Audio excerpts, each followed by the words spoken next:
কোন সন্তান জীবনে যদি বড় হতে চায়, মা বাবার চাওয়া পাওয়ার মধ্যে নিজেকে বিলীন করতে হয়। ইসমাইলের এই কুরবানির কারণে এমন কবুল আল্লাহ করেছেন, ইসমাইলের আত্মত্যাগের বিনিময়ে ইসমাইলি বংশের সর্বশেষ আখিরি পয়গম্বর মুহাম্মদুর রাসূলুল্লাহ সাল্লাল্লাহু আলাইহি ওয়াসাল্লামকে আল্লাহ জন্ম দিয়েছেন। সুবহানাল্লাহ বলেন। ইসমাইল আলাইহিস সালামের মহব্বত আমাদের হৃদয়ের ভিতরে আল্লাহ গেঁথে দিয়েছেন, ঠিক কিনা? ইসমাইল আলাইহিস সালাম আব্বারে বলে, আব্বা চোখগুলো বেঁধে তারপরে ছুরি চালান, মহব্বত যেন না লাগে।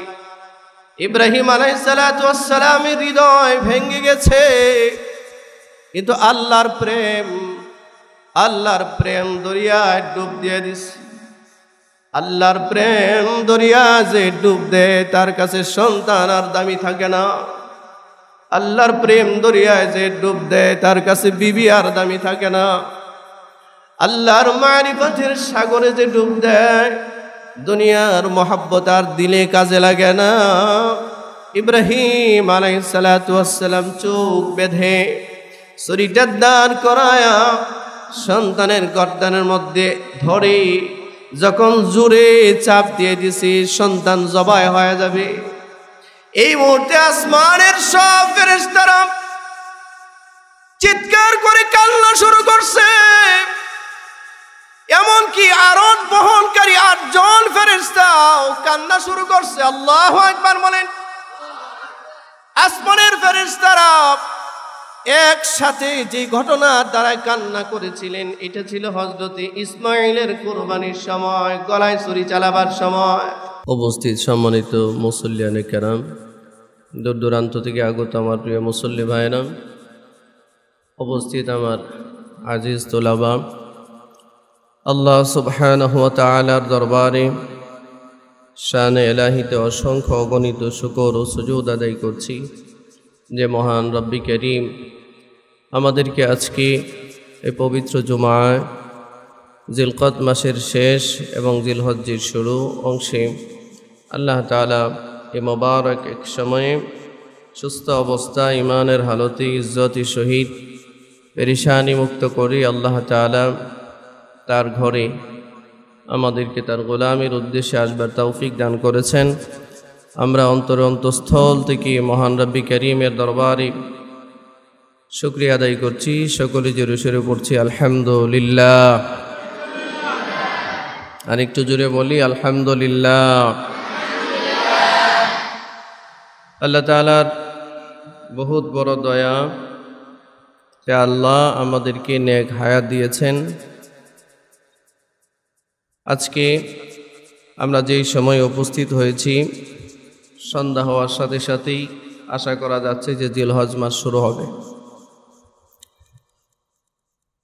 কোরআনে কারিমে আল্লাহ তাআলা জিলহজ মাসের ফজিলতের কসম করেছেন, এই 10টা রাতের কসম করেছেন, ওয়ালায়ালিন আশ বলেছেন। এবং হাদিস শরীফে রাসূলুল্লাহ সাল্লাল্লাহু আলাইহি ওয়াসাল্লাম, সকলে দুরূদ শরীফ পড়ি সাল্লাল্লাহু আলাইহি ওয়াসাল্লাম, এই জিলহজ মাসের অত্যন্ত গুরুত্বপূর্ণ ফজিলত বর্ণনা করেছেন। এর মধ্যে গুরুত্ব বোঝাতে গিয়ে রাসূলুল্লাহ সাল্লাল্লাহু আলাইহি ওয়াসাল্লাম বলেন যে পুরা বছরের ভিতরে জিলহজ মাসের 10টা রাতের মতো এত গুরুত্বপূর্ণ, 10টা দিনের মতো এত গুরুত্বপূর্ণ ফজিলতপূর্ণ দিন আর কোনো মাসে নাই। সুবহানাল্লাহ। আল্লাহ তাআলা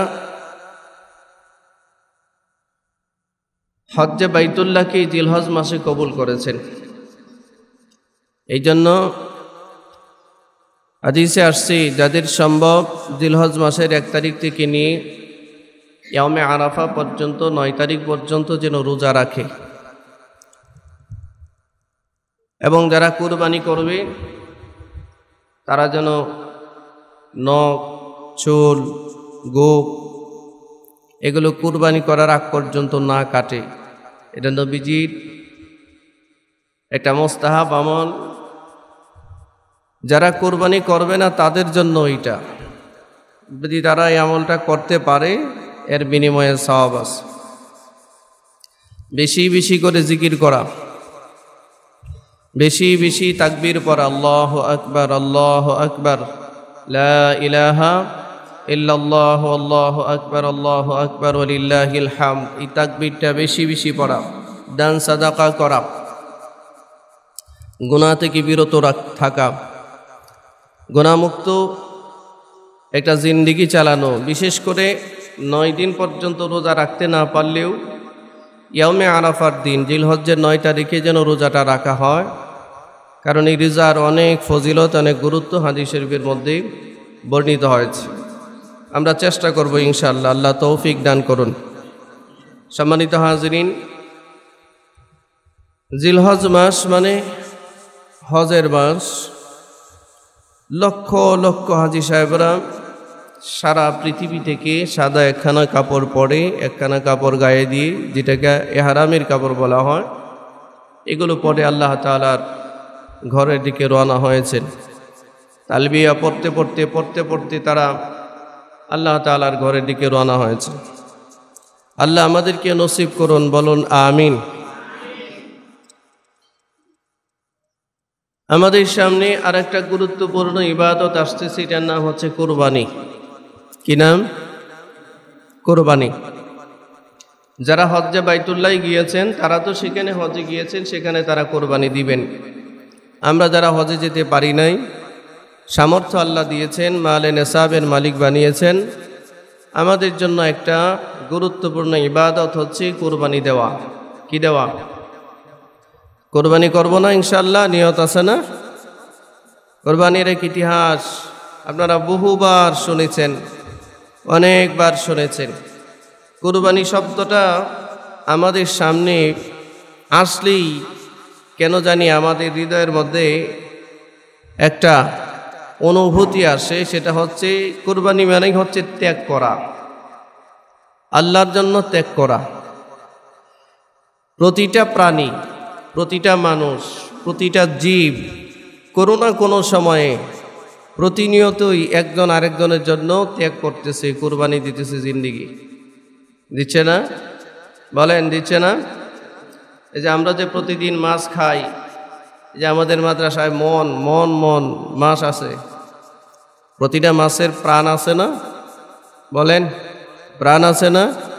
সারা পৃথিবীতে 800 কোটির মতো মানুষ খাবার খায়, কোনো না কোনো প্রাণীকেই তারা খায়। এই প্রাণীগুলো জীবন দিচ্ছে মানুষের জন্য অবলীলায়। এই কোরবানির ঈদের দিন লক্ষ লক্ষ কোটি কোটি প্রাণী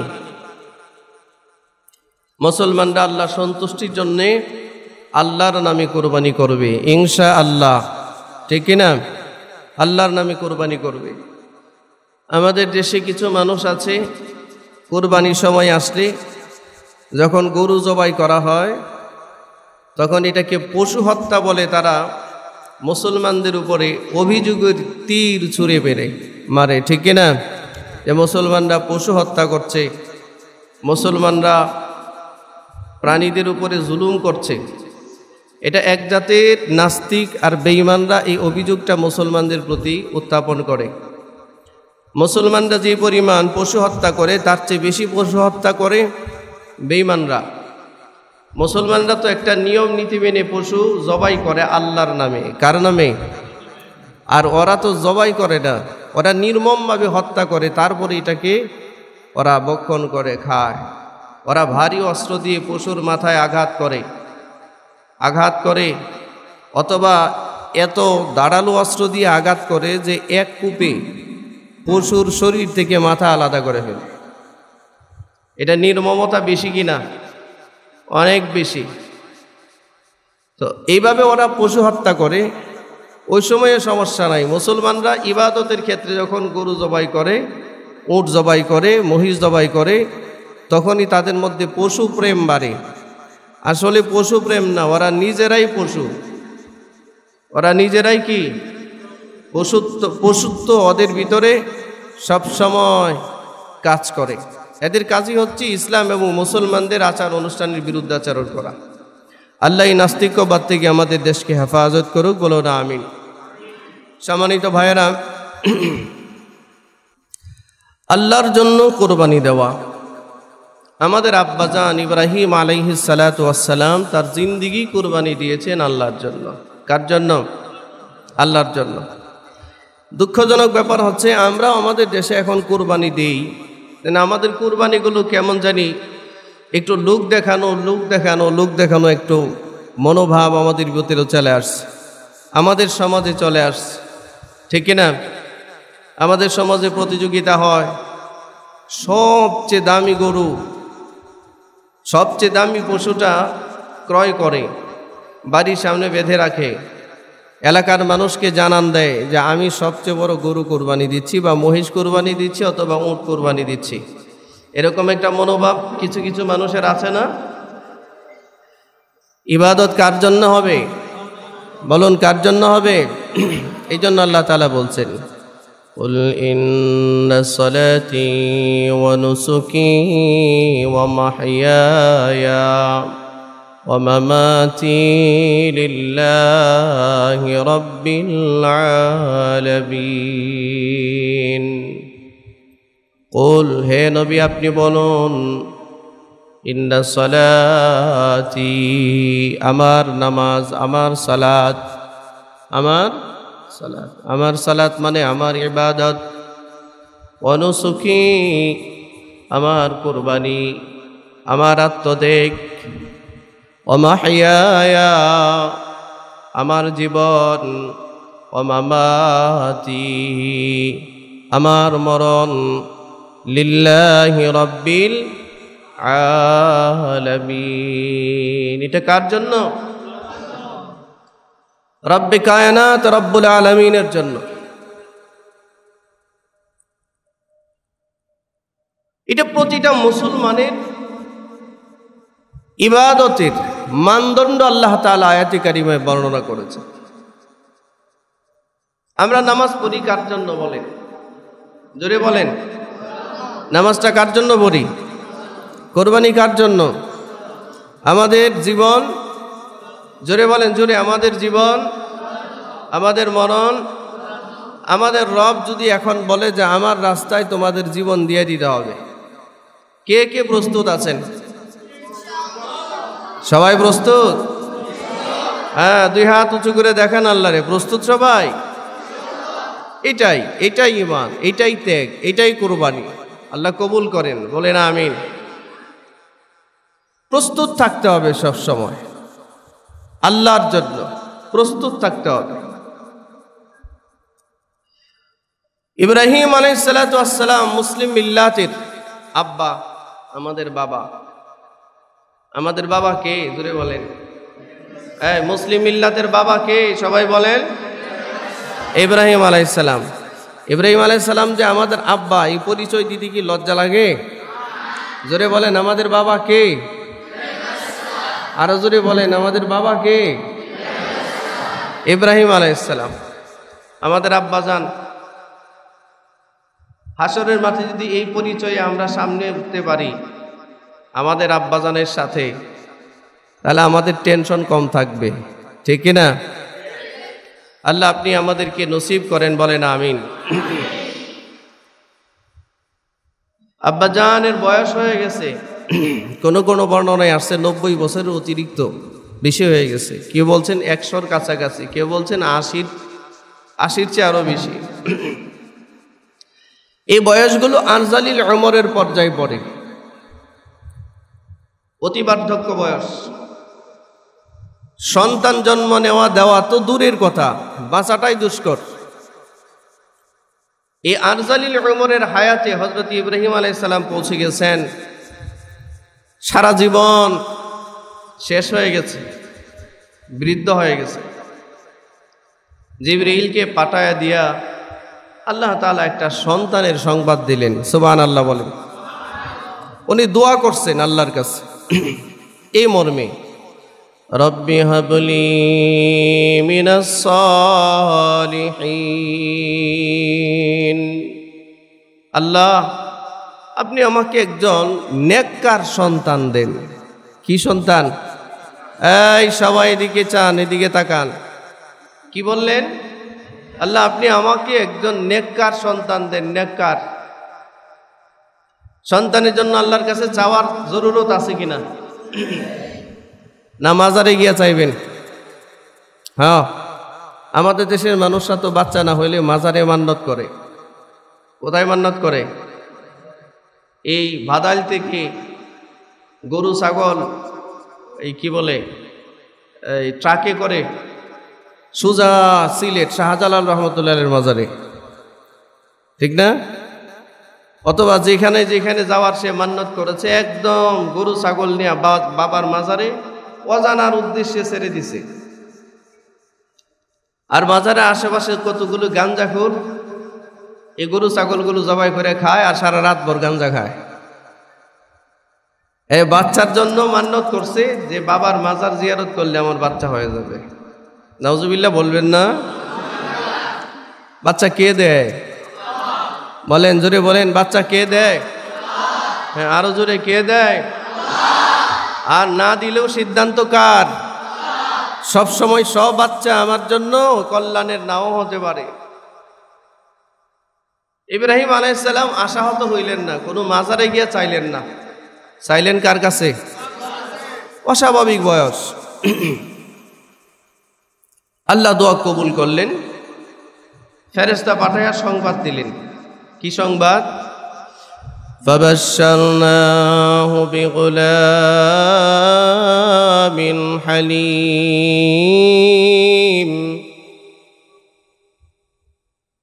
এমন এক সন্তানের সংবাদ দিলেন যার কোয়ালিটি হচ্ছে, যার গুণাবলী, যার সিফাত হচ্ছে গুলামিন হালিম। হালিম বলা হয় সহনশীল সন্তানকে, সহনশীল মানুষকে, ভদ্র এবং বিনয়ী মানুষকে হালিম বলা হয়। সবচেয়ে ধৈর্যশীল সহনশীল যে তাকে হালিম বলা হয়। ধৈর্যশীলের সহনশীলের যত গুণাবলী আছে এটা যার কাছে আছে তাকে হালিম বলা হয়। ইব্রাহিম আলাইহিস সালাম চাইলেন সালিহিন সন্তান, নেককার সন্তান। আল্লাহ সংবাদ দিলেন, আমি শুধু আপনাকে নেককার সন্তান দিলাম না, আপনাকে হালিম এক সন্তান উপহার দিলাম। সুবহানাল্লাহ।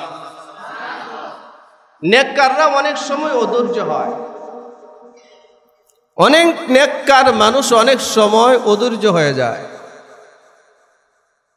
কিন্তু অনেক হালিম মানুষ যারা, সহনশীল যারা, তারা অধৈর্য হয় না। অনেক নেককার সন্তানদেরকেও দেখেছি মাঝে মধ্যে মা বাবার সাথে বিয়াদবি করে বসে। অনেক নেককার সন্তান নামাজ 5 ওয়াক্ত পড়ে, রোজাও রাখে, কোরআন তেলাওয়াতও করে, সব ঠিক আছে, কিন্তু মাঝে মধ্যে মা বাবার সাথে বিয়াদবি করে, কথা শোনে না, বলে একদিকে যায় আর একদিকে। আছে কিনা এরকম? বলেন। কিন্তু হালিমের গুণে যে গুণান্বিত, যে সন্তান সহনশীল, ভদ্র, বিনয়ী, একাধারে তার মধ্যে যেমন ইবাদতের সমন্বয় আছে, পাশাপাশি মা বাবার ইত্তেবাও তার মধ্যে আছে। আল্লাহু আকবার বলেন। এই হালিম সন্তান আল্লাহ তাআলা ইব্রাহিম আলাইহিস সালামকে সুসংবাদ দিয়া পাঠাইলেন। সুবহানাল্লাহ। 90 বছরের কাছাকাছি টাইমে ইব্রাহিম আলাইহিস সালাম, ওনার বিবি ছিলেন 2 জন। প্রথম বিবির নাম হযরত সারা, ওনার গর্ভে এক সন্তান হয়েছিল, নাম হচ্ছে ইসহাক আলাইহিস সালাম। কি নাম? দ্বিতীয় বিবির নাম হচ্ছে হাজেরা, ওনার গর্ভে এক সন্তান আল্লাহ দিয়েছেন, নাম হচ্ছে ইসমাইল আলাইহিস সালাম, যাকে জবিহুল্লাহ বলা হয়। ইসমাইল আলাইহিস সালাম একেবারে শেষ বয়সেই জন্মগ্রহণ করলেন। আহারে কি মহব্বত সন্তানের প্রতি ইব্রাহিম আলাইহিস সালামের, না দেখে থাকতে পারে না, না দেখে থাকতে পারে না। আল্লাহ তাআলা ইব্রাহিম আলাইহিস সালামের এই মহব্বতটা আরো পরীক্ষা করলেন। وَإِذِ ابْتَلَى إِبْرَاهِيمَ رَبُّهُ بِكَلِمَاتٍ فَأَتَمَّهُنَّ قال إني جاعلك للناس إماما। পরীক্ষা ছাড়া আল্লাহ কাউরে ইমামতি দেন নাই, পরীক্ষা ছাড়া কাউরে নেতা বানান নাই। যত রকমের পরীক্ষা আছে ইব্রাহিম আলাইহিস সালামকে সব রকমের পরীক্ষা আল্লাহ নিয়েছেন। সুবহানাল্লাহ বলেন। গোটা জাতির নেতা বানায় দিলেন আল্লাহ, গোটা মিল্লাতের নেতা বানায় দিলেন। ইব্রাহিম আলাইহিস সালামের এই কোরবানির ফলে গোটা মুসলিম মিল্লাতের ইমাম বানায় দিয়েছেন, মানব জাতির ইমাম বানায় দিয়েছেন। বিভিন্ন নবীদেরকে নিয়ে বিভিন্ন ধর্মের লোকজন কিল কাল করে, কথাবার্তা বলে, কিন্তু ইব্রাহিম আলাইহিস সালামকে নিয়ে পৃথিবীর কোনো ধর্মপরায়ণ মানুষ, হোক খ্রিস্টান, হোক ইহুদি, হোক নাসারা, কেউ ইব্রাহিম আলাইহিস সালামের ব্যাপারে কোনো বিরূপ মন্তব্য করে না। সকলের একটা সফট কর্নার, একটা মহব্বত, একটা শ্রদ্ধার জায়গায় অবস্থান করছেন ইব্রাহিম আলাইহিস সালাম। আল্লাহু আকবার। গোটা মানব জাতির ইমাম বানায় দিয়েছে। এটা পরীক্ষা ছাড়া না পরীক্ষা করার পরে? পরীক্ষা করার পরে। ইব্রাহিম আলাইহিস সালাম সন্তানের প্রতি মহব্বত বাড়ছে, আল্লাহ তাআলা পরীক্ষা শুরু করলেন। বললেন, ইব্রাহিম, সাথে রাখা যাবে না, একদম জনমানবহীন এলাকা, সেই মক্কায় রেখে আসো মা আর ছেলেরে, হাজেরা আর ইসমাইলকে রেখে আসো, যাও বনবাসে দিয়ে আসো, পিছনে তাকানো যাবে না, রেখে চলে আসবা। বাচ্চা কাঁদবে, স্ত্রী কাঁদবে, কিন্তু তাকিয়ে দেখা যাবে না। কি বলো এই ছাত্ররা, উত্তর দাও।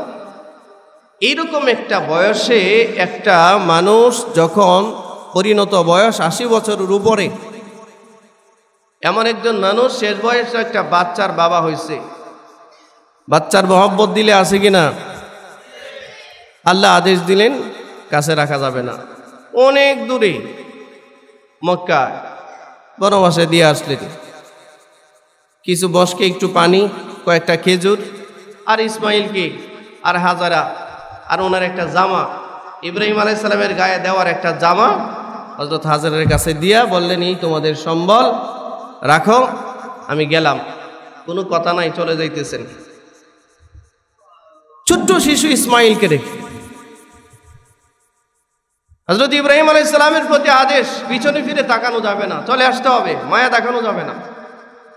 মহব্বতের পরীক্ষা।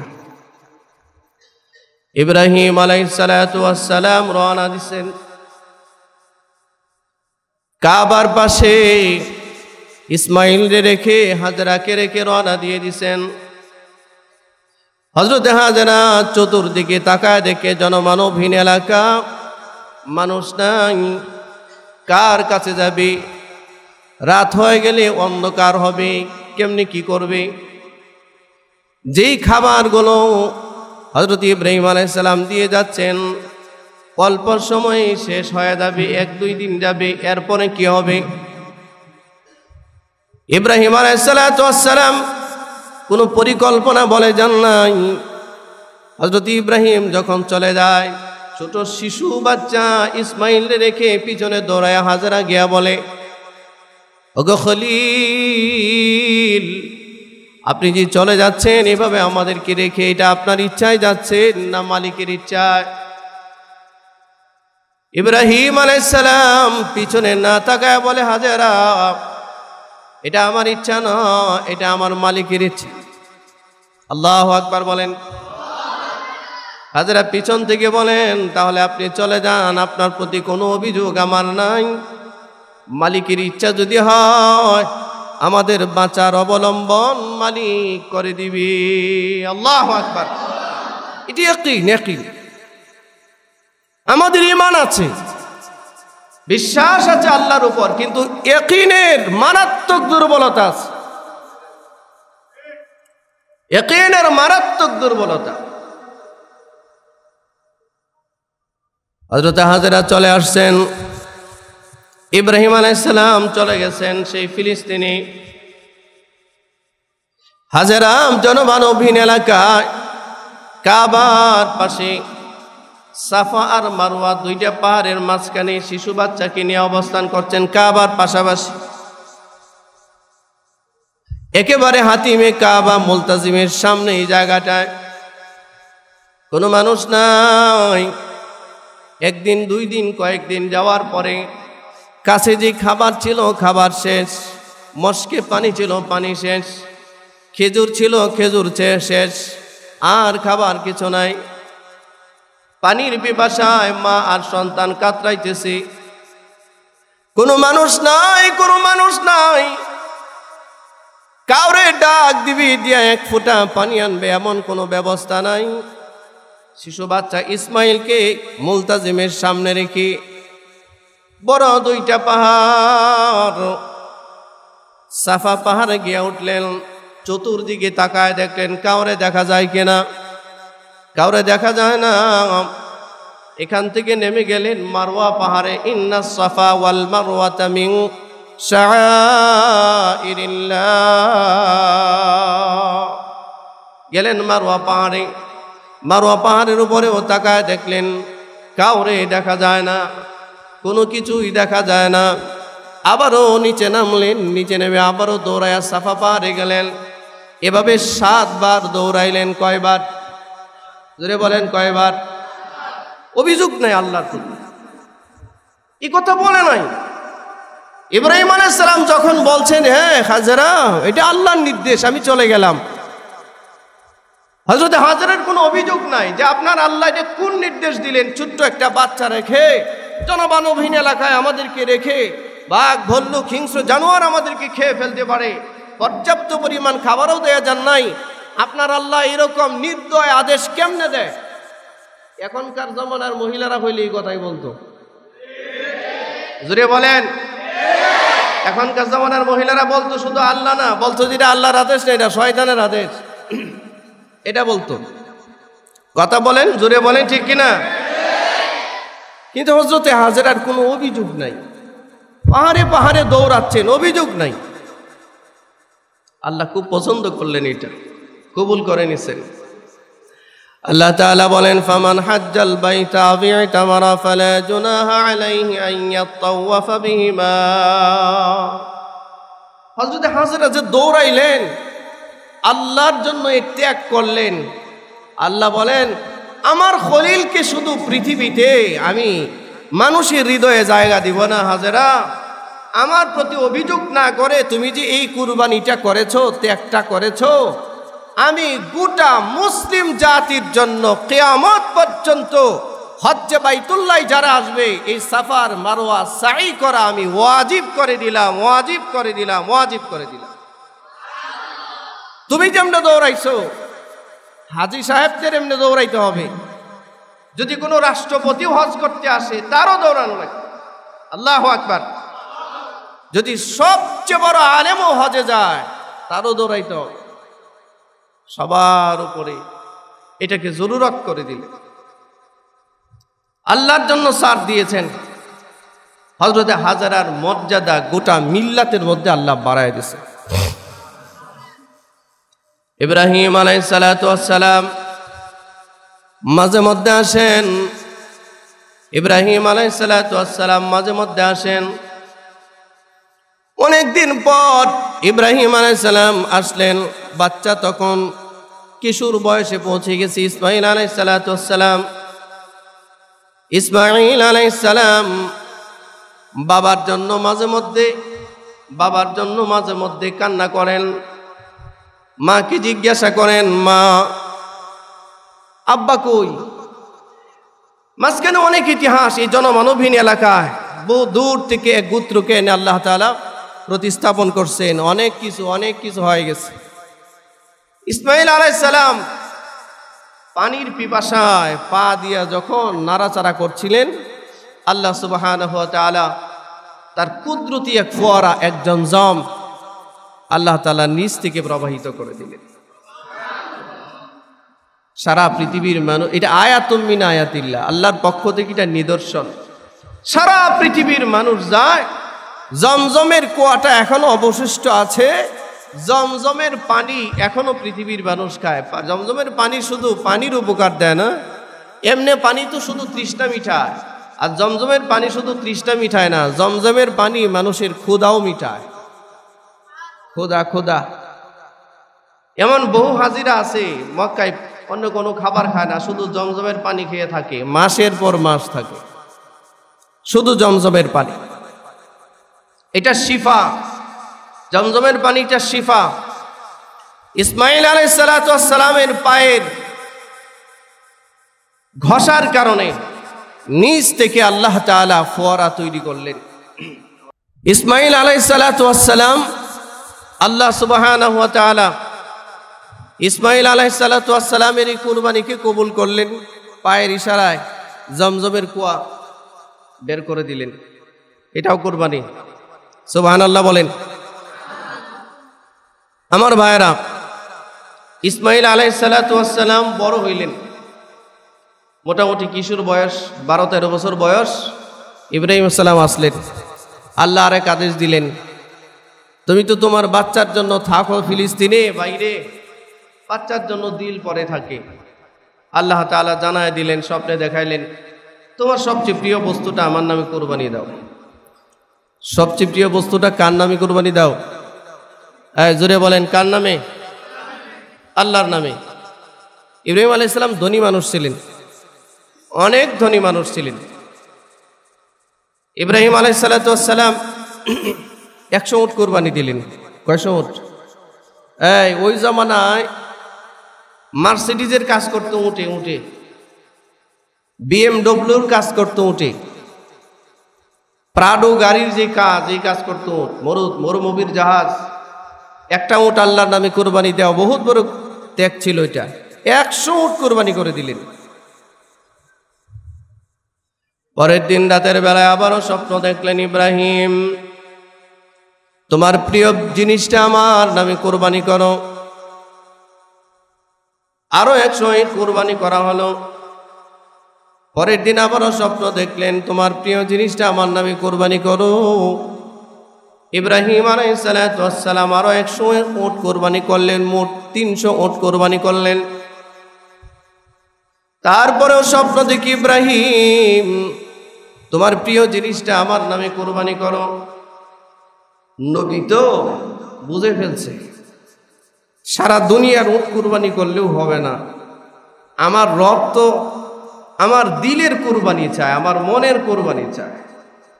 সিদ্ধান্ত নিলেন, বুঝছি বর্তমান পৃথিবীতে সবচেয়ে মহব্বত করি আমি ইসমাইল রে, আল্লাহ আমার ইসমাইলের কুরবানি চায়। ইসমাইল আলাইহিস সালামের কাছে গেলেন, বহুদিন পরে গেলেন। মাঝে মধ্যে হযরত ইসমাইল মারে জিজ্ঞাসা করতেন, মা, মক্কায় কত সন্তান বিকেল বেলায় বাবারা খেলার মাঠ থেকে নিয়ে আসে, আমার বাবারে তো দেখি না, বাবা কোথায়? মাঝে মধ্যে হাজরা আলাইহিস সালাতু ওয়াস সালাম ইব্রাহিম খলিলুল্লাহ রেখে আসা যে জামাটা আছে, এই জামাটা সামনে নিয়ে চুমা দিতেন, বুকের সাথে জড়ায়া ধরতেন স্বামীর জামা, নাকের কাছে নিয়ে গ্রান নিতেন, গ্রান। ইসমাইল আলাইহিস সালাম জিজ্ঞাসা করতেন, আম্মা, এই জামা কার? এই জামা কি বুকে নিয়ে কাঁদেন কেন? জামার কাছে গিয়া এভাবে আবেগ পেশ করেন কেন? ইব্রাহিম আলাইহিস সালাতু ওয়াস সালামের এই জামা প্রায় সময় হযরত হাজরা বুকের মধ্যে নিয়ে ঘুমায় থাকতেন। হযরত ইসমাইল আলাইহিস সালাতু ওয়াস সালাম জামার কাছ থেকে গ্রান নিতেন। হযরত হাজরা বলতেন, ইসমাইল, তোমার আব্বা হযরত খলিলুল্লাহর জামাইটা আল্লাহর হুকুমে আমাদেরকে বনবাসে রেখে গেছেন, তোমার আব্বার প্রতি আমাদের কোনো অভিযোগ আর অনুযোগ নাই, তোমার আব্বা তো আমাদের কাছে নাই, জামা কাছে নিয়ে তোমার আব্বার স্পর্শটা অনুভব করি। আল্লাহু আকবার বলেন। ইসমাইল আলাইহিস সালাতু ওয়াস সালাম নিজেও জামার কাছে যাইতেন, বাবার জামার কাছে গিয়ে বাবার একটা স্পর্শ অনুভব করতেন। ইব্রাহিম আলাইহিস সালাম যখন গেলেন, চিনতেন না, খুব একটা চিনতেন না। দরজার সামনে মক্কার লোকেদেরকে জিজ্ঞাসা করে দরজার সামনে গিয়া দাঁড়িয়েছেন। ইসমাইল আলাইহিস সালাতু ওয়াস সালাম দরজা খুললেন, দেখেন ওই জামা ঘরের ভিতরে যেমন একটা জামা আছে, এমন একটা জামা পরে একজন বয়স্ক মানুষ দরজার সামনে দাঁড়ানো, ভিতরে গিয়া বলে মা ঘরে যেমন একটা জামা আছে এমন জামা পরে একজন লোক দাঁড়ানো ডাকতেছে। হাজরা আলাইহিস সালাতু ওয়াস সালাম ঘর থেকে বেরিয়ে সামনে দাঁড়ায়া দেখেন খলিলুল্লাহ সামনে দাঁড়ায় আছে। ডাক দিয়া বলেন ইসমাঈল, এই তো তোমার আব্বা, ইনি তোমার আব্বা, ইনি খলিলুল্লাহ। আল্লাহু আকবার বলেন। অভিযোগ নাই, অনুযোগ নাই, সম্মানের সহিত ঘরে ঢুকাইলেন, যতদূর ইজ্জত করার করলেন। ইব্রাহিম আলাইহিস সালাম হাজরাকে বলেন হাজরা পরীক্ষা এখনো শেষ হয় নাই, আমি আরো বড় পরীক্ষার সম্মুখীন। হাজরা দোয়া করো আমি যেন আল্লাহর দেওয়াই পরীক্ষায় উত্তীর্ণ হতে পারি। সুবহানাল্লাহ, জোরে বলেন সুবহানাল্লাহ। ইসমাঈল চলো তোমার নিয়ে বাইরে যাব। বহুদিন পর বাবার কাছে পেয়ে বাবার হাত ধরে ইসমাঈল আলাইহিস সালাতু ওয়াস সালাম বাবার হাত ধরে বেরিয়ে গেলেন। ইব্রাহিম আলাইহিস সালাম হাঁটতে হাঁটতে হাঁটতে হাঁটতে হাঁটতে হাঁটতে মিনার প্রান্তরে নিয়ে গেলেন। মিনায় নিয়ে ইব্রাহিম আলাইহিস সালাম সন্তান ইসমাঈলকে সামনে রেখে বলতেছে বাবা আমি তোমার আব্বা ইব্রাহিম, তুমি আমার সন্তান। আমি তো একটা স্বপ্ন দেখছি। স্বপ্ন কি দেখছি? নবীদের স্বপ্ন ওহী হয়। নবীদের স্বপ্ন কি হয়? ওহী। ওহী বলতেছে ইব্রাহিম আলাইহিস সালাতু ওয়াস সালাম বলতেছে বাবা فلما بلغ معه السعي قال يا بني, বাপ বেটা একসাথে হাত ধরে হাঁটতে হাঁটতে মিনার প্রান্তরে গিয়ে পৌঁছাইছে। সেখানে পৌঁছায়া বলতেছি ইয়া বুনাইয়া, হে আমার সন্তান, ইন্নী আরা ফিল মানাম, আমি স্বপ্ন দেখেছি, আন্নী আযবাহুকা, আমি তোমারে জবাই করতেছি। কি করতেছি? হ্যাঁ, জবাই মানে কি? কুরবানি করতেছি। কি করতেছি? পশু কুরবানি না সন্তান কুরবানি? কেমন সন্তান? 10টা থেকে একটা না সারা জীবনের একটাই? বৃদ্ধ বয়সের একজন সন্তান। ফানজুর মাযা তারা, তোমার অভিমত কি? তুমি কি বলো? আমি তো এই স্বপ্ন দেখলাম। আচ্ছা বলেন তো দেখি, আপনাদের সন্তানদেরকে যদি এমন বলা হয়, আমাদের সন্তানদেরকে যদি এমন বলা হয় যে আমি তো স্বপ্ন দেখছি তোমারে জবাই করতেছি, প্রতিক্রিয়াটা কি হতে পারে বলেন? যেই জামানার বাচ্চারা গাঁজা খায়, ইয়াবা খায়, ঘরের ভিতরে ঢুকে মা বাবাকে গলা কেটে হত্যা করে, এই সন্তানদের প্রতিক্রিয়া কি হবে? এই সন্তানরা তো বলবে আমি তো আরো বছর খানিক আগে স্বপ্ন দেখছি যে তোমারে আমি বহুবার জবাই করছি। ঠিক না? প্রতিক্রিয়া এমন হবে না? ইসমাঈল আলাইহিস সালাম দেখেন হালিম কাকে বলে। হালিম। ইসমাঈল আলাইহিস সালামের প্রতিক্রিয়াটা কি? তিনি বললেন قال يا أبت افعل ما تؤمر, ইয়া আবাতি, হে আব্বা। ইসমাঈল আলাইহিস সালাতু ওয়াস সালাম জবাব দিলেন ইয়া আবাতি। এই ছেলেরা সামনে আসো না কেন? সামনে জায়গা পুরা করো। এই সামনের কাতার পুরা করো, সামনের কাতার পুরা করো।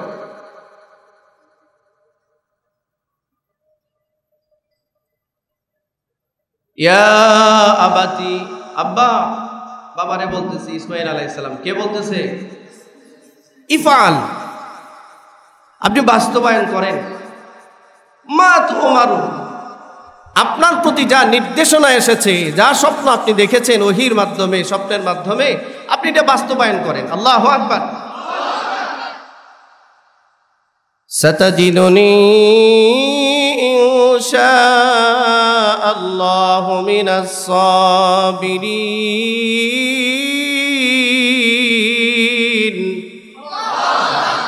সাতাজিদুনি, আপনি অচিরে আমাকে পাবেন ইনশাআল্লাহ, যদি আল্লাহ চায়, মিনাস সাবিরিন, ধৈর্যশীলদের মধ্য থেকে আপনি আমাকে পাবেন। পৃথিবীতে যত মানুষ ধৈর্য ধরেছে এদের মধ্য থেকে আমারও পাবেন আব্বা, আমি পালাবো না। সুবহানাল্লাহ।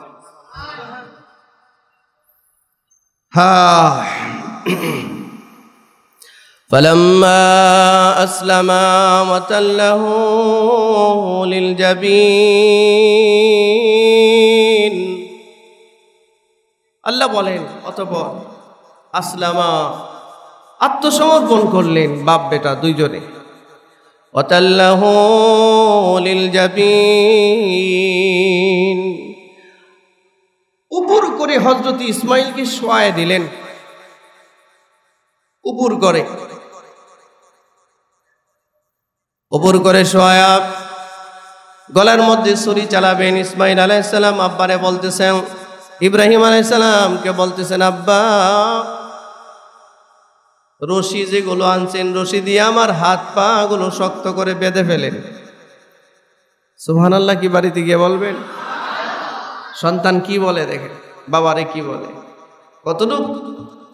কতটুক সহনশীল বিনয়ী মকবুল সন্তান হলে এই কথা বলতে পারে।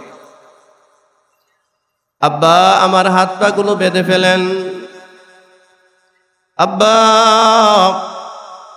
আমার গায়ের যে জামাটা আছে জামাটা দয়া করে একটু খুলে ফেলেন,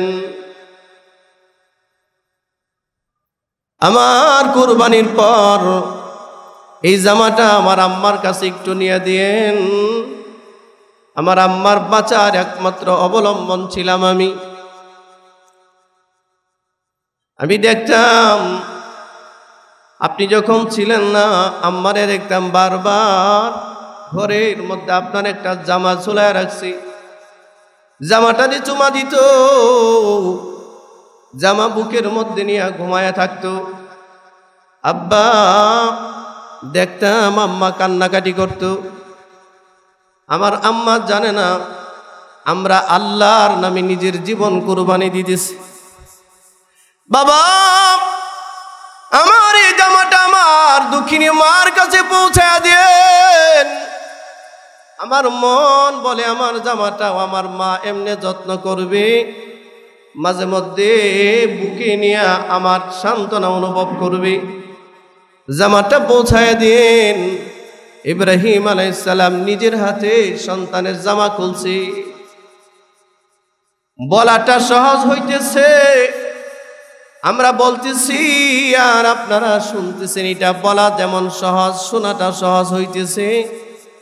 বাস্তবে মিনার প্রান্তরে এই দৃশ্যটার সারা পৃথিবীর এমন দ্বিতীয় কোনো দৃশ্য আর হয় না। ইসমাঈল আলাইহিস সালাতু ওয়াস সালাম আব্বারে বলে, আব্বা জামাটা খুলেন, রক্ত যেন জামাতে না লাগে। আব্বা ছুরিটা ভালো করে দাঁড় করে নেন এবং আপনার চোখগুলো বেঁধে ফেলেন। আল্লাহু আকবার। কেন? কারণ আমি সন্তান, আপনি বাবা। আমার চোখে চোখ পড়লে, আমার চেহারার দিকে চোখ পড়লে আপনার মায়া আসতে পারে। আব্বা চোখ বেঁধে ফেলেন, আপনার চোখগুলো বেঁধে ছুরিটা দাঁড় করায়া আপনি আল্লাহর নামে আমাকে কুরবানি দিয়ে দেন। আপনি যেমন ইব্রাহিম খলিলুল্লাহ, আমি যখন যেন ইসমাঈল জবিহুল্লাহ হতে পারি। আল্লাহু আকবার। সন্তানদের জন্য একটা মেসেজ আছে, কোন সন্তান জীবনে যদি বড় হতে চায় মা বাবার চাওয়া পাওয়ার মধ্যে নিজেকে বিলীন করতে হয়। ইসমাঈলের এই কুরবানির কারণে এমন কবুল আল্লাহ করেছেন, ইসমাঈলের এই আত্মত্যাগের বিনিময়ে ইসমাঈলি বংশের সর্বশেষ আখিরি পয়গম্বর মুহাম্মদুর রাসূলুল্লাহ সাল্লাল্লাহু আলাইহি ওয়াসাল্লামকে আল্লাহ জন্ম দিয়েছেন। সুবহানাল্লাহ বলেন। ইসমাঈল আলাইহিস সালামের মহব্বত আমাদের হৃদয়ের ভিতরে আল্লাহ গেঁথে দিয়েছেন, ঠিক কিনা? ইসমাঈল আলাইহিস সালাম আব্বারে বলে, আব্বা চোখগুলো বেঁধে তারপরে ছুরি চালান, মহব্বত যেন না লাগে। ইব্রাহিম আলাইহিস সালাতু ওয়াস সালামের হৃদয় ভেঙে গেছে, কিন্তু আল্লাহর প্রেম দরিয়ায় ডুব দিয়ে দিছে। আল্লাহর প্রেম দরিয়া যে ডুব দেয় তার কাছে সন্তান আর দামি থাকে না। আল্লাহর প্রেম দরিয়ায় যে ডুব দেয় তার কাছে বিবি আর দামি থাকে না। আল্লাহর মারিফতের সাগরে যে ডুব দেয় দুনিয়ার মহাব্বত আর দিলে কাজে লাগে না। ইব্রাহিম আলাইহিস সালাতু ওয়াস সালাম চোখ বেঁধে ছুরিটা দাঁড় করায়া সন্তানের গর্দানের মধ্যে ধরে যখন জোরে চাপ দিয়ে দিছি সন্তান জবাই হয়ে যাবে, এই মুহূর্তে আসমানের সব ফেরেশতারা চিৎকার করে কান্না শুরু করছে। এমনকি আরোহণ বহনকারী 8 জন ফেরেশতাও কান্না শুরু করছে। আল্লাহু আকবার বলেন। আসমানের ফেরেশতারা একসাথে যে ঘটনার দ্বারা কান্না করেছিলেন এটা ছিল হযরত ইসমাঈলের কুরবানির সময়, গলায় ছুরি চালাবার সময়। ইব্রাহিম আলাইহিস সালাতু ওয়াস সালামের ঈমানি পরীক্ষা আল্লাহ নিলেন। আল্লাহ পরীক্ষায় ইব্রাহিম আলাইহিস সালামকে উত্তীর্ণ করলেন। জিবরিলকে ডাক দেয়া বলেন, জিবরিল অপেক্ষা করছো কেন? আওয়াজ দাও, আওয়াজ দাও, আমার বন্ধু যেন আমার ইসমাঈলের গলার মধ্যে ছুরি চালাইতে না পারে। সুবহানাল্লাহ। ইসমাঈল আলাইহিস সালাতু ওয়াস সালামের গলায় যখন ছুরি চালাইলেন, আসমান থেকে দ্রুত গতিতে 600 পাখা রেডি করে জান্নাত থেকে দুম্বা নিয়া হযরত জিবরিল আসতেছেন। আসমান থেকে আওয়াজ দিয়েছেন, আল্লাহু আকবার, আল্লাহু আকবার। আওয়াজ দিতেছেন। ইব্রাহিম আলাইহিস সালাতু ওয়াস সালাম আওয়াজের মধ্যে নিজেও শরীক হয়ে গেলেন। ইব্রাহিম আলাইহিস সালাতু ওয়াস সালাম আল্লাহর প্রেম সাগরে ডুব দিলেন।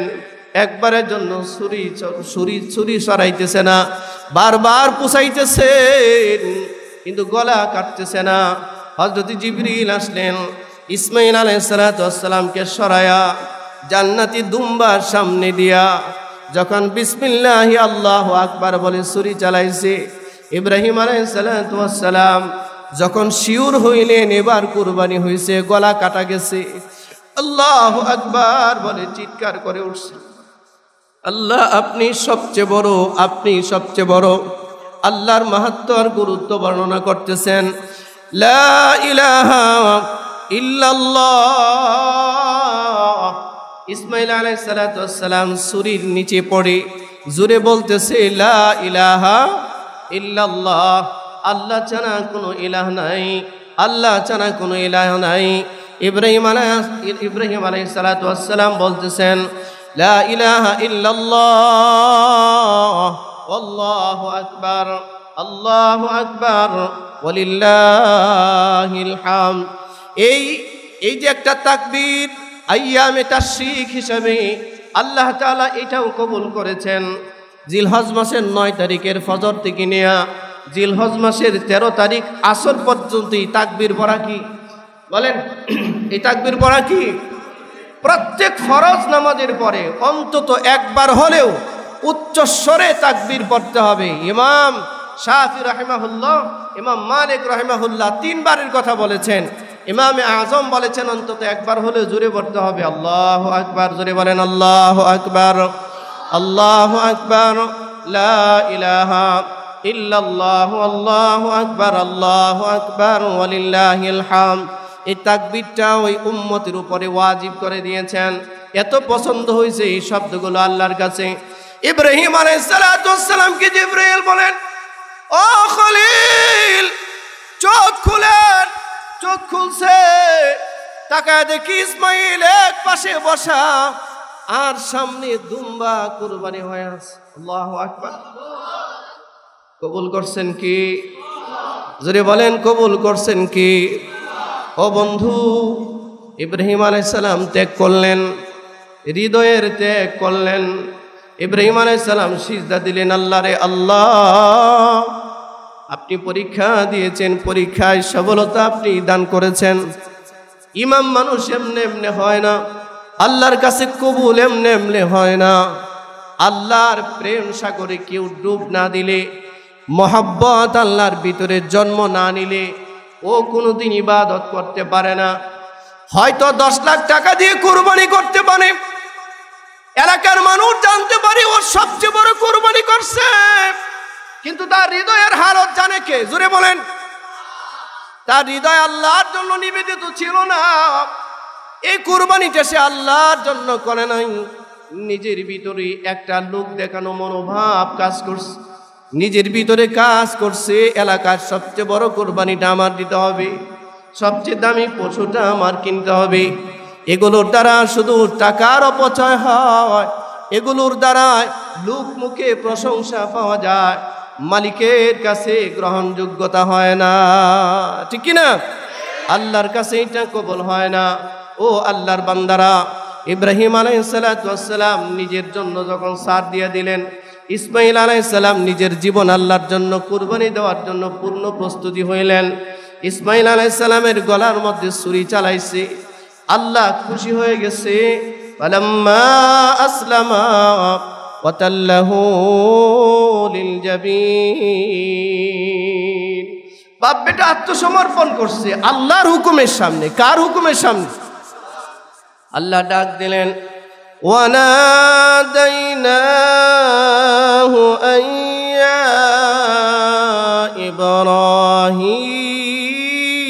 ইব্রাহিম, হে ইব্রাহিম, একটা ডাক দিছেন আল্লাহ। কদ সাদ্দাকতার রুয়া,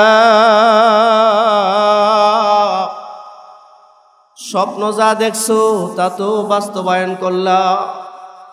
ইন্না কাযালিক নাজজিল মুহসিনিন, মুহসিন যারা হয়, নেককার যারা হয়, পরহেজগার যারা হয়, আমি আল্লাহ তাদেরকে এমনি পরীক্ষা করি। সুবহানাল্লাহ। পরীক্ষা ছাড়া কাউরে মর্যাদা দেই না, পরীক্ষা ছাড়া আমি কাউরে কবুল করি না, পরীক্ষা ছাড়া আমি কাউরে জান্নাত দেই না, পরীক্ষা ছাড়া আমি কাউরে আমার প্রিয় বানাই না। আল্লাহু আকবার বলেন। পরীক্ষা ছাড়া আমি কাউরে রহমাতাল লিল আলামিন বানাই না, পরীক্ষা ছাড়া আমি কাউরে খলিলুল্লাহ বানাই না, পরীক্ষা ছাড়া আমি কাউরে কালিমুল্লাহ বানাই না, পরীক্ষা ছাড়া আমি কাউকে রূহুল্লাহ বানাই না। আমি পরীক্ষা করি, তারপরে এই উপাধিগুলো আমি তারে দান করি। সুবহানাল্লাহ বলেন। ইব্রাহিম আলাইহিস সালাতু ওয়াস সালামের ব্যাপারে আল্লাহ তাআলা বললেন, এভাবে আমি নেককারদেরকে পরীক্ষা করি, নেককারদেরকে জাযা আর বিনিময় আমি আল্লাহ এভাবে দিয়ে রাখি। ইন্না হাযা লাহুয়াল বালাউল মুবিন, এই পরীক্ষাটা সবচেয়ে বড় একটা পরীক্ষা। ওয়াফাদাইনাহু বিযিবহিন আযীম, আর এই জবাইটা পৃথিবীর জমিনের সবচেয়ে বড় জবাই, যেটা আল্লাহ কবুল করেছেন। সুবহানাল্লাহ। ইব্রাহিম আলাইহিস সালামের আত্মত্যাগ, ইসমাঈল আলাইহিস সালামের আত্মত্যাগ, তারা যে মনোভাব নিয়ে কুরবানি করেছেন, আমরা এই জামানায় যারা কুরবানি করি আমাদের মধ্যে এই মনোভাব আছে বলে মনে হয়? জোরে বলেন, মনে হয়? হ্যাঁ, বিরক্ত হইয়েন না এক মিনিট। আমাদের দেশের কুরবানি আর ইব্রাহিম আলাইহিস সালামের কুরবানির পার্থক্য তো ওই জায়গায়। আমরা তো কুরবানির আগে ডিপ ফ্রিজ কিনি, ডিপ ফ্রিজ কিনি না? আমাদের দেশের ফ্রিজ কোম্পানিগুলো অলরেডি ডিপ ফ্রিজের জন্য অফার দিয়ে দিছে। অফার, আস্তা গরু কেমনে ডিপ ফ্রিজের ভিতরে ঢুকায় রাখা যায়, এটার অফার দিছে। এই কথা বলেন না কেন আপনারা? তাই না? আস্তা গরু ঢুকায় রাখবেন। এমন মানুষও আছে কুরবানি দিছে, প্রতিবেশীকে এক টুকরা গোশত দেয় নাই, নিজের আত্মীয় স্বজনকে এক টুকরা গোশত দেয় নাই, ফকির মিসকিনকে এক টুকরা গোশত দেয় নাই, বরঞ্চ কুরবানির ঈদের দিন ফকির মিসকিনের সাথে যেই ধরনের বাজে ব্যবহার করার দরকার এ ধরনের বাজে ব্যবহারই করে। যদিও বা আমাদের দেশের ফকির মিসকিন অনেকরা কুরবানির ঈদের দিন আবার ফকির হয়, অনেক ফকির আবার ব্যবসায়ী ফকির হয়, কুরবানির গোশত নিয়ে কালেকশন করে আবার বিক্রি করে, আছে না? যেটাই হোক, সাইলকে আপনি ধমক দিতে পারবেন না। ওয়া আম্মাস সাইলা ফালা তানহার, সাইলকে, প্রার্থীকে, ভিক্ষুককে আপনি ধমক দিতে পারবেন না। আপনার পছন্দ হয় না তাকে কিছু দিয়েন না, কিন্তু তার সাথে মিসবিহেভ করবেন না, খারাপ ব্যবহার করবেন না। এটা হয় না, এটা কুরবানির সাথে যায় না। আপনার বাড়িতে ভাড়াটিয়া 20 জন ভাড়াটিয়া আছে, তৌফিক নাই কোরবানি দেওয়ার, লজ্জায় শরমে সারাদিন বেরো হয় নাই, বাসায় বসা। বাড়িওয়ালা কোরবানি দিছে, বারাটিয়াদের বাসায় পর্যন্ত গোস্ত বসায় নাই। আছে কিনা এমন? এমন আছে। কেন দেন কোরবানি বলেন, আমারে বলেন কেন দেন কোরবানি? গোস্ত খাওয়ার জন্য? গোস্ত খান না সারা বছর? সারা বছর গোস্ত খান না তো এটি কেন করেন? আপনি যদি কিছু দিতেই না পারলেন, গরিব মিসকিন আত্মীয় স্বজন প্রতিবেশী এদেরকে যদি কিছু দিতেই না পারেন, কেন কোরবানি দেন? আর এমন তো না যে আপনি কুরবানির গোশত জবাই করছেন, আজকে এই মুহূর্তে আপনার এত আত্মীয় স্বজন বাড়িতে আসছে, আস্তা গরু আজকে আপনার লাগতেছে, এমন হইলে সেটা ভিন্ন জিনিস। কিন্তু আপনি 3 লাখ টাকা দিয়ে 4 লাখ টাকা দিয়ে গরু কিনলেন, উট কিনলেন, মহিষ কিনলেন, বড় বড় ডিপ ফ্রিজ কিনলেন, গোশতগুলো সব ফ্রিজে রেখে দিয়েছেন। আগামী ঈদের দিন গত বছরের কুরবানির ঈদের গোশত শেষ হবে। এমন মানুষও আছে ঢাকা। আপনারা জানেন এটা? গত কুরবানির ঈদের গোশত তার ডিপ ফ্রিজ খালি করবে আগামী কুরবানির ঈদের দিন। সারা বছর কুরবানির গোশত তার এখানে রাখছে, কাউরে কিছু দেয় নাই। বলেন এটা কুরবানি? এ ভাই জোরে বলেন না কেন, এটা কুরবানি? এটা কি আত্মত্যাগ? এটা কি আত্মত্যাগ বলে? এটা আত্মত্যাগ না, এটা লৌকিকতা। আপনি মানুষকে দেখাইছেন। আল্লাহ বলেছেন লা ইয়ানালাল্লাহা লুহুমুহা ওয়ালা দিমাউহা ওয়ালাকিন ইয়ানালুহুত তাকওয়া মিনকুম। আল্লাহর কাছে কুরবানির গোশতের কোনো মাংস, কোনো রক্ত কিচ্ছু পৌঁছায় না। পৌঁছায় তো তোমার হৃদয়ের ভিতরের অনুভূতিটা কি, কেন তুমি গরু কুরবানি করছো, এটা। সুবহানাল্লাহ। হাদিসে আসছে বিকুল্লি শারাতিন হাসানা, প্রত্যেকটা কুরবানির পশুর যতগুলো পশম আছে, প্রত্যেকটা পশু বরাবর আল্লাহ কুরবানি দাতাকে সওয়াব দান করে। প্রত্যেকটা পশম বরাবর কুরবানি দাতাকে আল্লাহ তাআলা সওয়াব দান করেন। সম্মানিত হাজিরিন, একটু নিয়তের হেরফের, একটু নিয়তের হেরফের, দিলের হেরফের, এটুকু হওয়ার দ্বারা আমার কুরবানিটা বরবাদ হয়ে যেতে পারে। আমরা কি একটু সতর্ক হইয়া কুরবানি করব কিনা জোরে বলেন তো? করবো ইনশাআল্লাহ। আল্লাহর জন্য ছাড় দেন, আল্লাহর জন্য ছেড়ে দেন। আল্লাহর জন্য ছাড়ছে, আত্মত্যাগ করছে, আল্লাহ খলিলুল্লাহ বানাই দিয়েছে। আল্লাহর জন্য আত্মত্যাগ করছে, ইসমাইল আলাইহিস সালামকে আল্লাহ তাআলা জবিহুল্লাহ বানাই দিয়েছে। আল্লাহর জন্য বাড়িঘর ছাড়ছে, ইব্রাহিম হযরতে আবু বকর আল্লাহর জন্য বাড়িঘর ছাড়ছে, জান্নাত বরাদ্দ দিয়ে দিয়েছেন। বলছেন আমার আবু বকর জান্নাতে ঢোকার আগ পর্যন্ত আল্লাহর হাবিব বলেন কোন উম্মত জান্নাতে ঢুকতে পারবে না। আল্লাহর জন্য বাড়িঘর ছাড়ছেন ওমর। রাসূল বলেছেন লাউ কানা বাদি নাবিয়্যুন লাকানা ওমর, আমার পরে যদি কোনো নবী আসার দরজা আল্লাহ খোলা রাখতেন, ওমরকে আল্লাহ নবী বানাইতেন। ওমরকে সুবহানাল্লাহ জোরে বলেন। আল্লাহর জন্য বাড়িঘর ছাড়ছে হযরত আবু হুরায়রা। আল্লাহ উম্মতের মধ্যে জগৎ শ্রেষ্ঠ মুহাদ্দিস বানায় দিয়েছেন। আল্লাহর জন্য যে যা ত্যাগ করছে, যেই পরিমাণ ত্যাগ করেছে আল্লাহর জন্য, যেই পরিমাণ আত্মত্যাগ বিলীন করেছে, আল্লাহ দুনিয়া এবং পরকালে তার পদমর্যাদা এই পরিমাণ বাড়ায় দিয়েছে, এই পরিমাণ বাড়ায় দিয়েছে। কুরবানির দ্বারা গরু খাওয়া আমাদেরকে শিক্ষা দেয় না, গোশত খাওয়া আমাদেরকে শিক্ষা দেয় না। এই কুরবানির আমল আমাদেরকে শিক্ষা দেয় আমরা আমাদের রবের জন্য আত্মত্যাগ করতে জানি, আত্মত্যাগ করতে জানি, ঠিক কিনা? এজন্য খালিদ বিন ওয়ালিদ বলেছেন আমার যদি একা 7 থেকে 10,000 কোনো বেঈমানের সামনে একলা আমারে পাঠাইয়া দেন, আমি আল্লাহর উপরে ভরসা করে একাই 7,000 থেকে 10,000কে পরাজিত করতে পারব। কওয়াতে ইমানি, ইয়াকিন ছিল এত মজবুত আল্লাহর উপর। সম্মানিত হাজিরিন, কোরবানির আলোচনা আপনারা ইতিপূর্বেও শুনেছেন, আজকেও কিছুটা শুনেছেন।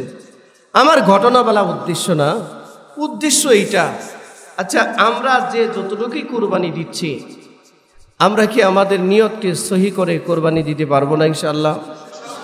আল্লাহর জন্য দিতে পারবো না? আমার কুরবানিটা হবে কার জন্য?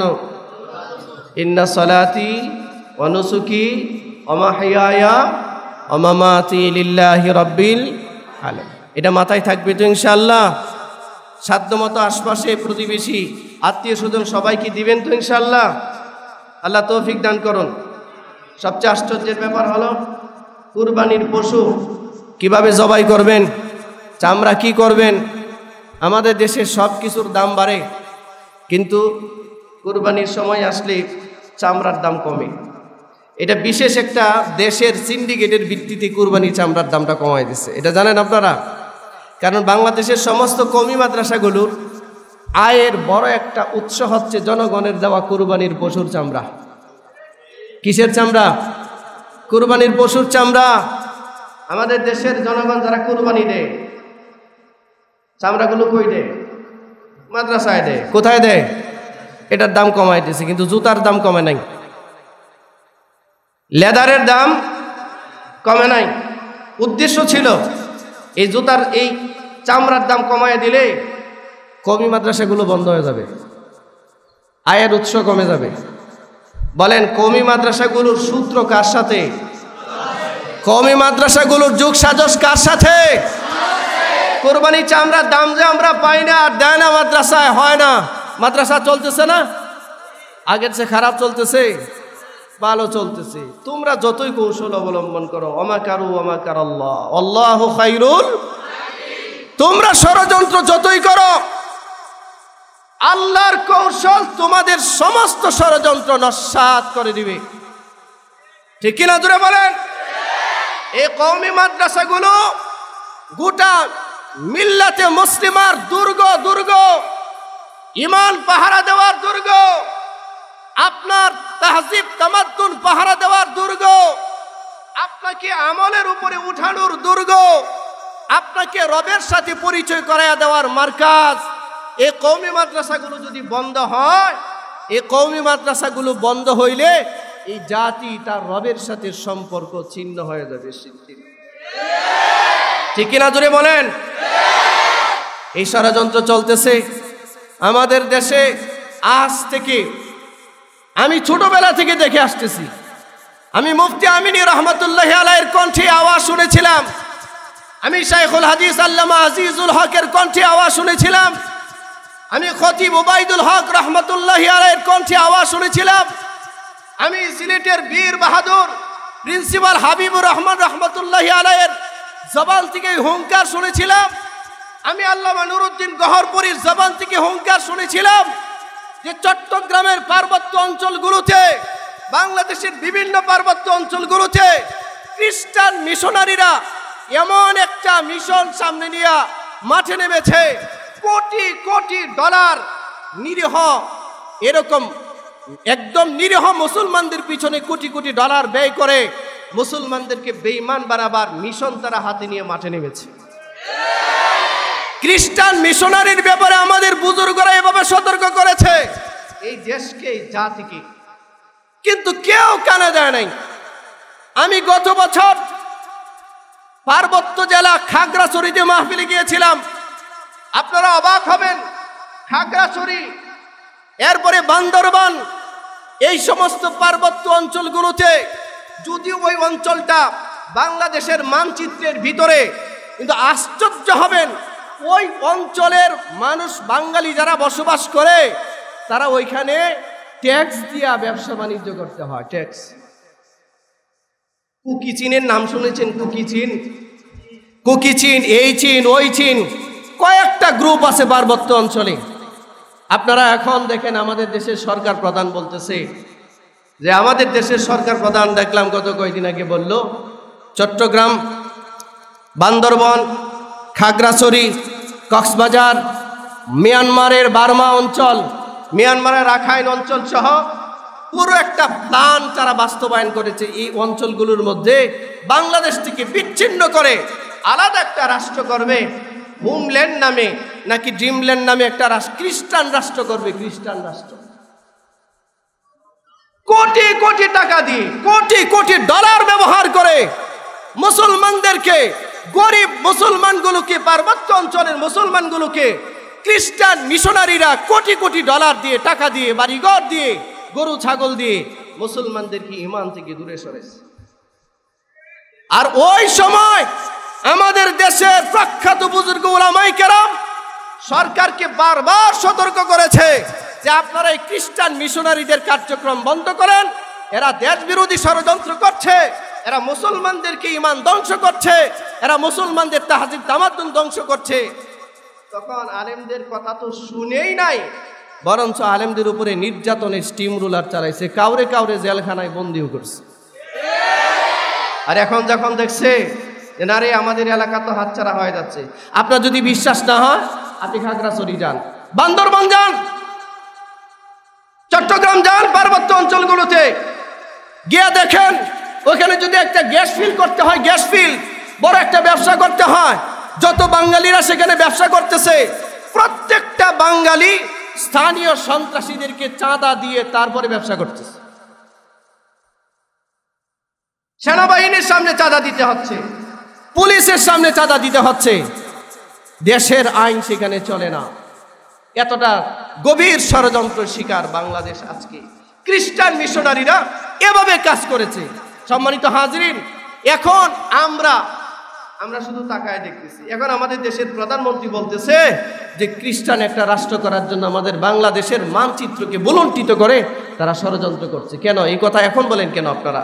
এই কথা তো আমাদের দেশের, আমাদের বাপদাদারা, আমাদের উলামায়ে কেরাম বুজুর্গরা আজ থেকে আরো 50 বছর আগে, 70 বছর আগে, 60 বছর আগে, 40 বছর আগে বারবার বলে গিয়েছেন খ্রিস্টানরা কিন্তু আমাদের দেশের সার্বভৌমত্ব নষ্ট করার ষড়যন্ত্র করছে। এরা শুধু মুসলমানদের ঈমান কেড়ে নিচ্ছে না, সার্বভৌমত্ব কেড়ে নিচ্ছে, রাষ্ট্রের সার্বভৌমত্ব। সম্মানিত হাজরিন, এই কওমি মাদ্রাসাগুলো আপনার ঈমানের যেমন দুর্গ, এই দেশের স্বাধীনতা এবং সার্বভৌমত্ব রক্ষা করার একটা দুর্গ। ঠিক কিনা জুড়ে বলেন? এই জন্য এই কওমি মাদ্রাসাগুলো টিকে রাখার দরকার আছে কি নাই? টিকিয়ে রাখবার দরকার আছে কি নাই? কারা কারা সাথে আছেন? ইনশাআল্লাহ সবাই আছেন তো সাথে? কোনো সাহায্যের দরকার পড়লে করবেন তো? এই জাতির যে কোনো ক্রান্তি লগ্নে জাতির পক্ষে যারা দাঁড়ায়, এই কওমি মাদ্রাসা থেকে আয়োজনগুলো হয়, ঠিক না? জাতির প্রয়োজনে যত শব্দ ব্যবহার হয় এটা কওমি মাদ্রাসা থেকে হয়। সম্মানিত হাজরিন, আপনাদের কাছে উদাত্ত আহ্বান রেখে আপনাদের কাছে বিনয়ের সহিত বলছি, কুরবানি তো করবেন আল্লাহর জন্য, দিল পরিশুদ্ধ করেন, আল্লাহর জন্য নিয়ত করেন। দেশ বিরোধী যত ষড়যন্ত্র আছে এক্ষেত্রে সরব থাকেন। কওমি মাদ্রাসা থেকে যদি কেউ চামড়া নিতে আসে, বিনা প্রশ্নে আপনার গরুর চামড়াটা যে কোনো কওমি মাদ্রাসায় দান করে দেন। পারবেন? যারা যারা কুরবানি দিবেন তারা হাত উঠান। পারবেন ইনশাআল্লাহ? দান করে দিতে পারবেন তো ইনশাআল্লাহ? আল্লাহ তৌফিক দান করুন, বলুন আমিন। আমার ভাইয়ারা, এই কাজগুলো আল্লাহর জন্য আমাদের করতে হবে।